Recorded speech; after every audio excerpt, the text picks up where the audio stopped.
Imagine waking up tomorrow and realizing that money no longer exists. Not just paper bills or coins, but all digital assets, credit cards, bank accounts, and even the concept of currency itself vanished. No replacement, no cryptocurrency, no gold standard. Just a world where value can no longer be measured by numbers. Panic spreads instantly. Not because people are greedy, but because money is embedded in every part of our existence. From buying groceries to paying rent, from getting a haircut to fueling your car, nearly everything runs on transactions. Without currency, we lose the universal tool that facilitates exchange, coordination, and hierarchy. The banks. Useless. Stock markets? Crashed. Global economy? Vaporized in a blink. And yet for some there's a strange relief. People are no longer judged by their net worth. Billionaires and the homeless now share the same wallet. Empty. But is that equality or chaos? Speech balloon comment below. If money disappeared right now, what would you do first? Would you help others? Or try to survive alone? In a world without money, what motivates people to work? Would anyone wake up at 6 a.m. to drive a bus, pick up trash, or work a night shift in a hospital without any compensation? Even altruism has limits when survival is on the line. Supermarkets shut down. Farmers stop delivering crops. Truck drivers stop hauling goods. Why? Because money is the system that connects labor to reward. Without it, the entire supply chain collapses. Within days, shelves are empty. Cities become deserts of need. People begin bartering but soon realize not everyone has equal goods to offer. Chaos replaces commerce. Some communities try to adapt by organizing skill-based exchanges. A baker trades bread for a plumber's repair work. But what if no one needs bread today? Or the baker needs surgery? The complexity of modern life outgrows the simplicity of trade. People begin hoarding essentials. Violence rises. The first weeks without money feel like a return to the dark ages. Thumbs up like this video if you've ever thought about how dependent we truly are on invisible numbers in a bank account. As weeks turn into months, humanity starts building a new economy based on trade, trust, and contribution. Small villages and urban neighborhoods develop exchange hubs, places where people offer services and goods in return for what they need. A nurse offers medical help in return for food. A mechanic trades repairs for clothing. People with rare skills become invaluable. But those without tangible offerings struggle. What if your main skill was digital marketing or consulting? In a moneyless world, such talents may not translate into food or safety. People rediscover the power of community. Those who once lived isolated lives begin to rely on neighbors. Cooperative living, resource sharing, and task rotation become vital.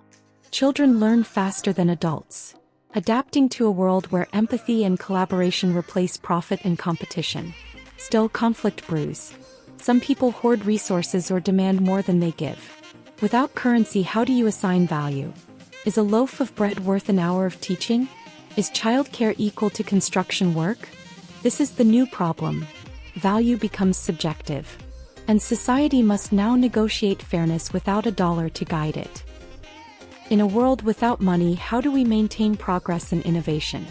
Will people still invent, create, and solve complex problems without financial reward? Surprisingly, yes, but not in the same way. Artists, freed from commercial constraints, create for expression rather than sales. Scientists collaborate openly, driven by curiosity and necessity. Technologists design tools not to sell but to serve their communities. Open source becomes the norm. Knowledge is shared instead of patented. Creative works are exchanged like gifts. But large-scale projects, like space travel or medical breakthroughs, struggle without the funding that once came from wealthy donors or governments. Innovation still exists, but it's slower, more personal, and deeply community-based. Would you still pursue your dreams if there was no paycheck waiting at the end? Comment your thoughts below. One of the most shocking outcomes of a moneyless world is the collapse of social hierarchy. Without money, the rich no longer control land, property, or influence. Their homes, yachts, and jets are now just material objects, useless without a system to maintain them. Former billionaires become equal to their janitors. Fame no longer buys food. Influence now depends on utility. Can you farm? Can you heal? Can you build? If not, your past means little. Governments too are shaken. Politicians cannot fund campaigns or bribe support. Armies cannot be paid. The very concept of power is redefined. Authority shifts toward those who can organize communities, provide services, or protect others. Tribalism reemerges. New local leaders rise, not by wealth but by trust. This shift creates tension. Former elites resist, trying to re-establish systems of control. But with no currency to offer, they must relearn how to survive alongside everyone else. The question now becomes, without money, who leads and why? Without tuition fees or job markets, what becomes of education? Schools are no longer places to train for careers. They become centers of skill building and wisdom sharing. Children are taught practical knowledge: farming, building, first aid, emotional intelligence. Older generations pass on experience. Mentorship replaces corporate internships. Learning becomes a way to contribute, not to compete. People begin to rethink purpose. Without money, success isn't about income, it's about impact. Who are you when you're not trying to get rich? What do you love when nothing is for sale? Some find joy. Others feel lost. The race is gone, but so is the roadmap. Without money, the pressure to consume vanishes.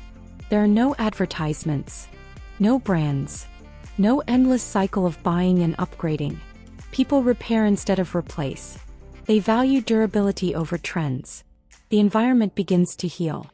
With fewer factories operating and less shipping worldwide, carbon emissions plummet. Nature reclaims abandoned malls and office towers. Cities become greener. People walk more. Live locally. Waste less. Ironically, the world becomes more sustainable without capitalism driving it. Profit once pushed innovation, but it also drove destruction. Now, necessity becomes the mother of invention, and nature breathes again. Years after money disappeared, the world looks nothing like before. Humanity has restructured itself. Not based on wealth, but on cooperation, resilience, and empathy. New systems arise. Some better, some worse. Local currencies may emerge again, this time based on effort, time, or community points. Others reject all forms of measurement, living in true equality. People no longer ask, "What do you do for a living?" Instead they ask, "What do you give to the world?" It's not utopia. There are conflicts. Greed still exists. But without money, we are forced to confront the deeper truth. We are only as strong as our willingness to share. So, would a world without money be paradise? Or pandemonium? Maybe both. We would lose structure but find meaning. Collapse and rebuild. Suffer and grow. Money is a tool. But when it disappears, it reveals who we are without it. Subscribe to Snap Scenarios for more reality-bending questions that challenge how we think. Speech balloon comment below. Could you thrive in a world without money? Thumbs up like this video if you'd be okay trading your skills for bread and shelter.